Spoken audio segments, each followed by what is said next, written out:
Welcome, RealitySteve.com readers and listeners. Probably one of the more interesting podcasts we will have on this site in a very long time.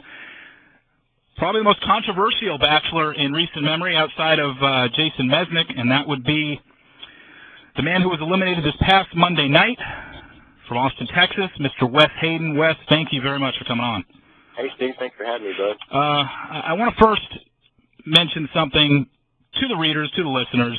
You and I just talked yesterday for the first time. I mean, we are not longtime friends. I don't know you from Adam other than what I've seen on the show and our conversation that we had yesterday. I've just kind of been on this one-man crusade for the last couple seasons just to kind of fill people in on what really goes on behind the scenes on this show. Not necessarily behind the scenes, but how badly things can be manipulated for the readers and listeners. You know, I mean, I'm sure if you're hanging in Dallas, you know, we'll go grab a beer sometime. But I have no agenda here, and you're a friend. If any contestant, if Angry Dave wanted to come on and talk to me and talk about his edit, I'd put him on. It's nothing other than the fact that I want you to get your story out there because I think it's a very compelling one. I think it's very interesting, and a lot of people have to know this. But let's first start out with how you came about getting on the show. There are conflicting reports out there that at first it was your sister who nominated you, but then somewhere else it was brought up that your manager was the one that signed you up for this. Clarify for us how you came about being on the show.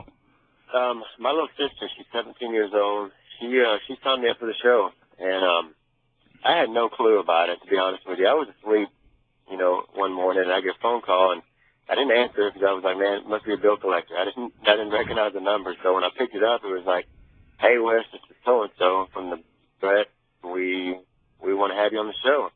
And I'd called my mom about it, and I was like, that's really weird. I got a phone call from L.A. wanting me to be on this TV show, and she's like, oh, yeah, your little sister signed you up for that a few months back. So, yeah, she signed me up. My manager had nothing to do with it. Hell, I would have never, ever signed myself up, and I don't think that he would have either. I think that if I was trying to find some publicity, he would have probably signed me up for American Idol or Nashville Star or America's Got Talent. I think that's the route that we would have taken. As opposed to a dating show. A reality dating show, yeah. It doesn't make much sense. Did you know who Jillian was before you arrived on the first night? Did you have any idea what she looked like, who she was, that she finished third on Jason's season? Did you know anything about her? I had no clue about any of them. The only season that I watched like one or two episodes when a guy named Jeremy Anderson was on the show.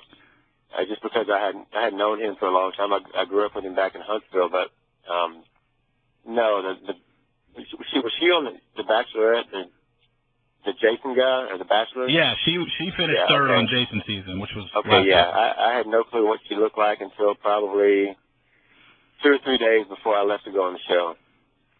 Okay, and so I think a lot of people, you know, I think the biggest thing that it comes down to with you is if you hadn't watched any of the past seasons and you didn't know much about Jillian, you know, why did you do the show? Well, to be honest with you, the people that were casting for The Bachelor, they were pretty adamant about, you know, kind of getting me on. They were like, you know, you're going to love this girl. She's great. You know, we'd love to have you on. This is great. We've never had a musician on the show before. You know, we like your style, this and that. And so, you know, I was like, you know, this could be a really fun thing. I've never done any of this kind of thing before, so, you know, why not just try it? I might fall in love. You never know. Can you see where people thought that you might be doing this to promote your career? I mean, can you see it from their angle, or are you just like, no, I would have done something else? I mean, I can see it from their angle, but, you know, from my angle, it was just something that I've never done before. And, you know, why not do it? Why not try it out? It would be a lot of fun. It would be something I could tell my kids about one day. And possibly I could fall in love and get married. But, you know, there's some things about my whole music career that people don't understand. I've been playing music for 14 years professionally.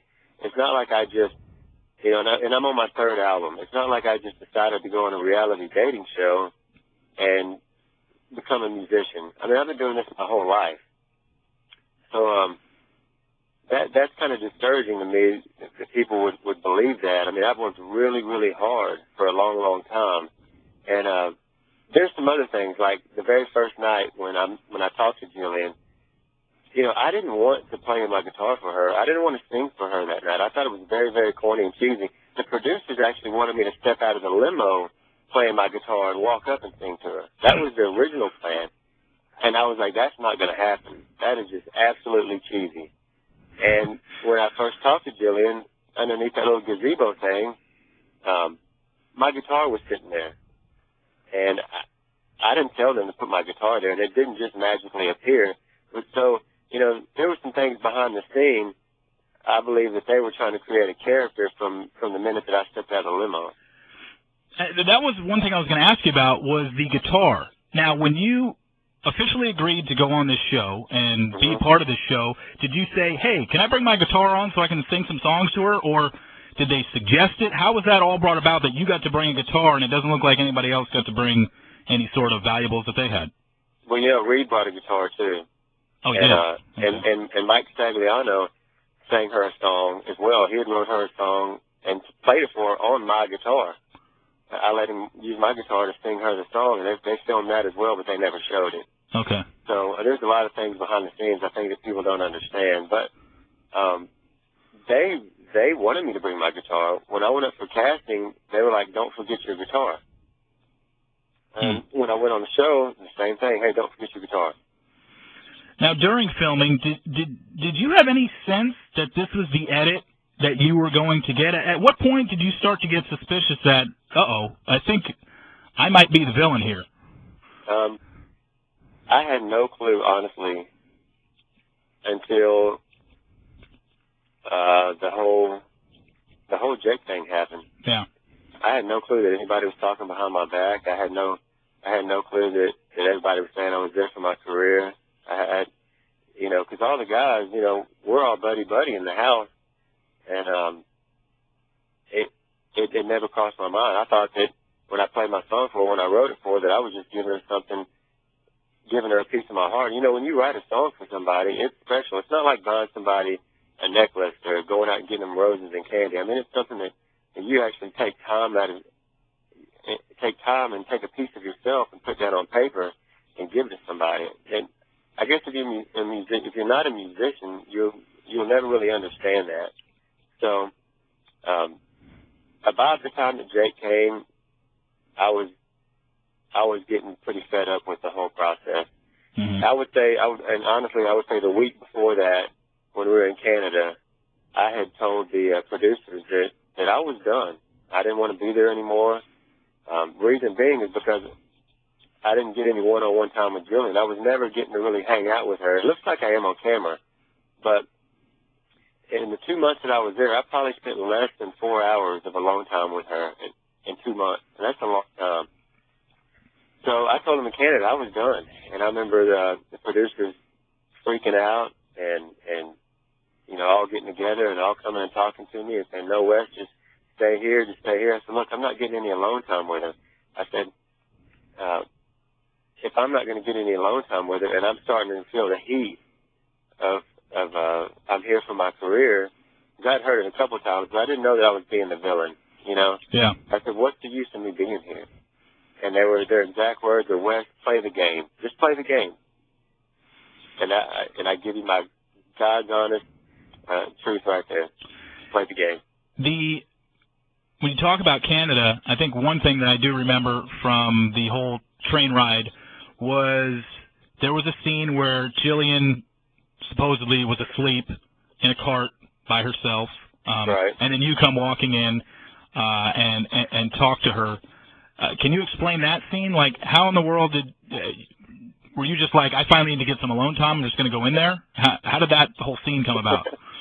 And this is so crazy because I don't want ABC to, you know, try to sue me or anything, but yeah, she was asleep alone in her car with a whole camera crew and mic crew waiting for me, basically.